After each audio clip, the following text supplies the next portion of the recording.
ಬೆಂಗಳೂರಿನ ಕುಂಬಾರಪೇಟೆಯಲ್ಲಿ ಜೋಡಿ ಕೊಲೆಯೊಂದು ನಡೆದಿದೆ. ಯಾತಕ್ಕೋಸ್ಕರ ಈ ಕೊಲೆ ನಡೀತು?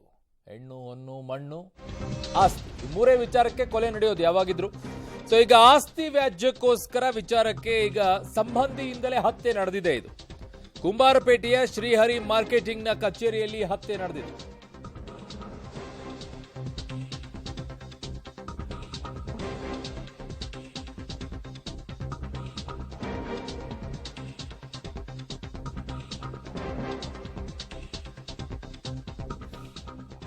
ಸುರೇಶ್ ಹಾಗೂ ಮಹೇಂದ್ರ ಅನ್ನೋರ ಹತ್ಯೆಯನ್ನ ಮಾಡಲಾಗಿದೆ.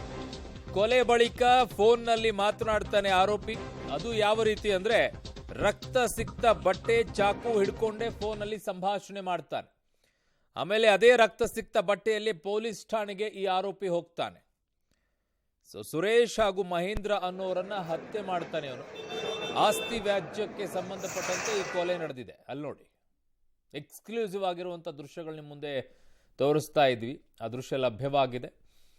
ಸೊ ಪಬ್ಲಿಕ್ ಟಿವಿ ಬಳಿ ಆರೋಪಿಯ ಎಕ್ಸ್ಕ್ಲೂಸಿವ್ ಆಗಿರುವಂಥ ದೃಶ್ಯ ಲಭ್ಯವಾಗಿದೆ. ರಕ್ತಸಿಕ್ತವಾಗಿದ್ದಂಥ ಸಂದರ್ಭದಲ್ಲೇ ಫೋನ್ನಲ್ಲಿ ಸಂಭಾಷಣೆಯನ್ನು ಮಾಡ್ತಾನೆ ಈ ಆರೋಪಿ ಭದ್ರ.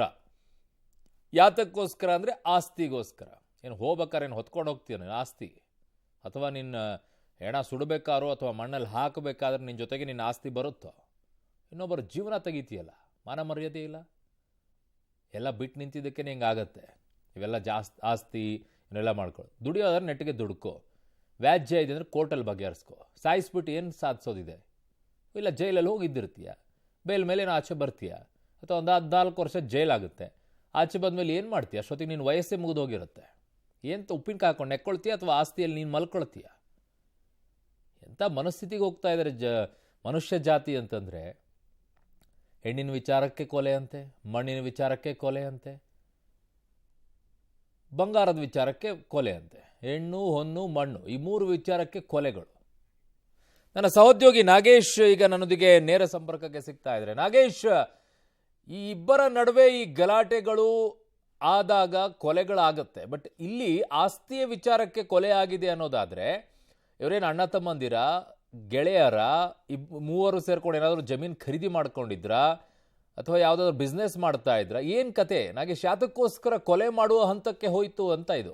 ಅರುಣ್, ನಿನ್ನೆ ಸಂಜೆ 7:30 ಸುಮಾರಿಗೆ ಬೆಂಗಳೂರಿನ ಕುಂಬಾರಪೇಟೆಯಲ್ಲಿ ಡಬಲ್ ಮರ್ಡರ್ ಆಗಿತ್ತು. ಅದಕ್ಕೆ ಕಾರಣ ಏನು ಅನ್ನುವಂಥದ್ದನ್ನು ಪೊಲೀಸರು ಹುಡುಕ್ತಾ ಹೋದಂಥ ಸಂದರ್ಭದಲ್ಲಿ ಕುಂಬಾರಪೇಟೆಯಲ್ಲಿರುವಂಥ ಕುಂಬಾರರ ಸಂಘದ ಆಸ್ತಿ ವಿಚಾರವಾಗಿ ಆರೋಪಿಯಾಗಿರುವಂಥ ಕೊಲೆಯಾಗಿರುವಂಥ ಸುರೇಶ್ ಮತ್ತು ಭದ್ರಾ ಅವರ ನಡುವೆ ಸಾಕಷ್ಟು ವೈಮನಸ್ಸಿತ್ತು ಅನ್ನುವಂಥ ವಿಚಾರ ಪೊಲೀಸರ ತನಿಖೆ ವೇಳೆ ಗೊತ್ತಾಗಿರುವಂಥದ್ದು. ಈ ಹಿಂದೆ ಇದೇ ವಿಚಾರವಾಗಿ ಗಲಾಟೆ ಆದಂಥ ಸಂದರ್ಭದಲ್ಲಿ ಇದೇ ಹಲ್ಸೂರ್ಗೇಟ್ ಪೊಲೀಸ್ ಠಾಣೆಯಲ್ಲಿ 107 ಅಡಿ ಕೇಸನ್ನು ದಾಖಲಿಸಿಕೊಂಡು ಒಂದು ಬಾಂಡನ್ನು ಕೂಡ ಬರೆದು ಅವರಿಗೆ ವಾರ್ನ್ ಮಾಡಿ ಬಿಟ್ಟು ಕಳಿಸಿರ್ತಾರೆ. ಅದಾದ ಬಳಿಕ ಇದೇ ವಿಚಾರವಾಗಿ ಅವರಿಬ್ಬರ ನಡುವೆ ಸಾಕಷ್ಟು ವೈಮನಸ್ಸಿರುತ್ತೆ. ಆ ಕಾರಣಕ್ಕಾಗಿ ನಿನ್ನೆ ಸಂಜೆ 7:30 ಸುಮಾರಿಗೆ ಆರೋಪಿಯಾಗಿರುವಂಥ ಭದ್ರಾ ಕುಂಬಾರಪೇಟೆಯಲ್ಲಿರುವಂತಹ ಕೊಲೆಯಾದ ಸುರೇಶ್ ಅವರ ಅಂಗಡಿ ಬಳಿ ಹೋಗಿ ಅಲ್ಲಿ ಅಂಗಡಿಯಲ್ಲಿರುವಂಥ ಸಂದರ್ಭದಲ್ಲಿ ಅಟ್ಯಾಕ್ ಮಾಡಿ ಚಾಕುವಿನಿಂದ ಆತನಿಗೆ ಮಾರಣಾಂತಿಕವಾಗಿ ಹಲ್ಲೆ ಮಾಡಿ ಕೊಲೆಯನ್ನು ಮಾಡಿರುವಂಥದ್ದು. ಅದಾದ ಬಳಿಕ ಆ ಕೊಲೆಯನ್ನು ಬಿಡಿಸಲಿಕ್ಕೆ ಹೋದಂತಹ ಮಹೇಂದ್ರ ಅನ್ನುವಂಥ ಸುರೇಶ್ ಅವರ ಸ್ನೇಹಿತಗೂ ಕೂಡ ಚಾಕುವಿನಿಂದ ಚುಚ್ಚಿ ಕೊಲೆ ಮಾಡಿತ್ತು. ಒಟ್ಟು 2 ಕೊಲೆ ಆದ ಬಳಿಕ ಆರೋಪಿಯ ಕೊಲೆಗೆ ಕಾರಣ ಏನು ಅನ್ನುವಂಥದ್ದನ್ನು ಹುಡುಕಿದಂಥ ಸಂದರ್ಭದಲ್ಲಿ ಆತ ಆಸ್ತಿ ವಿಚಾರವಾಗಿಯೇ ಈ ಒಂದು ಕೊಲೆ ಮಾಡಿದ್ದಾನೆ ಅನ್ನುವಂಥ ಒಂದು ತೀರ್ಮಾನಕ್ಕೆ ಬೆಂಗಳೂರಿನ ಹಲ್ಸೂರ್ಗೇಟ್ ಪೊಲೀಸರು ಬಂದಿರುವಂಥದ್ದು. ಅದಾದ ಬಳಿಕ ಆತ ಕೊಲೆ ಮಾಡಿ ಅಲ್ಲೇ ಒಂದಷ್ಟು ಕಾಲ ಆತನ ಮೊಬೈಲ್ನಲ್ಲಿ ಕೈಯಲ್ಲಿ ಚಾಕು ಹಿಡಿದುಕೊಂಡು ಮೈಯೆಲ್ಲ ರಕ್ತ ಸಿಕ್ತ ಆಗಿರುವಂಥ ಶರ್ಟನ್ನು ಹಾಕಿಕೊಂಡು ಅಲ್ಲೇ ಫೋನ್ನಲ್ಲಿ ಸಂಭಾಷಣೆ ಮಾಡಿರುವಂಥ ವಿಡಿಯೋ ಕೂಡ ಅಲ್ಲಿ ಲಭ್ಯವಾಗಿದೆ.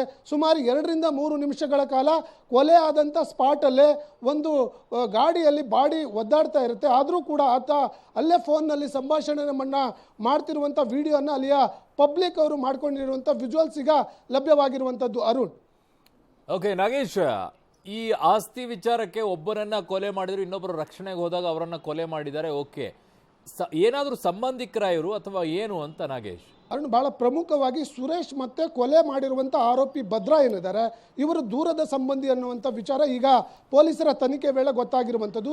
ಭದ್ರಾ ಮತ್ತು ಸುರೇಶ್ ಅವರ ನಡುವೆ ಈ ಕುಂಬಾರರ ಸಂಘದ ಆಸ್ತಿ ವಿಚಾರಕ್ಕೆ ಸಾಕಷ್ಟು ಬಾರಿ ವಿವಾದಗಳು ಮತ್ತು ಗಲಾಟೆಗಳಾಗಿರುತ್ತೆ. ಈ ಆಸ್ತಿ ವಿಚಾರ ಕೋರ್ಟಲ್ಲಿ ಇದ್ದು ಕೋರ್ಟ್ನಲ್ಲೂ ಕೂಡ ಸುರೇಶ್ ಪರವಾಗಿ ಈ ಆಸ್ತಿ ವಿಚಾರ ಆಗಿರುತ್ತೆ ಅನ್ನುವಂಥ ಕಾರಣಕ್ಕೆ ಈತ ಮನಸ್ತಾಪಗೊಂಡಿದ್ದ ಅನ್ನುವಂಥ ವಿಚಾರ ಈಗ ಪೊಲೀಸರ ತನಿಖೆ ವೇಳೆ ಗೊತ್ತಾಗಿರುವಂಥದ್ದು. ಹಾಗಾಗಿ ಈಗ ಭದ್ರನನ್ನು ವಶಕ್ಕೆ ಪಡೆದಿರುವಂಥ ಪೊಲೀಸರು ಹೆಚ್ಚಿನ ತನಿಖೆಯನ್ನು ಮಾಡ್ತಿರುವಂಥದ್ದು.